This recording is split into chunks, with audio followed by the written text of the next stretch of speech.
So today's my topic is about aviation industry. So I'm starting from the beginning of the aviation industry, from where it starts. So on June 1st, 1914, the world first passenger flight schedule took off from the bay to Tampa. It's operating between St. Petersburg to Tampa. The St. Petersburg and Tampa Liverport was short-lived endeavor, only for 2 months, but it paved the way for today's transcontinental flight. Now talk about the aircraft. The first flight pilot was Tony Janus, and he is a test experienced pilot and barnstormer. Now the first paying passenger was Abraham C. Fail, was a mayor at St. Petersburg, and they flew in a flying boat designed by Thomas Benoist.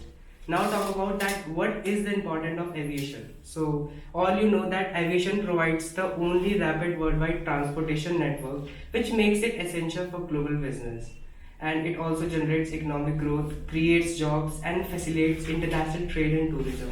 And also you know that airlines, or we can say that traffic control providers or airports directly employed 3 millions of people, more than 3 millions of people. So it's a huge population that they are being employed by them. And also if we talk about the facilities, so I'm talking about the first benefit of being in a airline industry. So the first benefit that you get, meeting new peoples, the opportunities you get in meeting new people. So I think also also the cabin crews, or we can say flight attendant, mostly reveal that they like the aviation industry because of the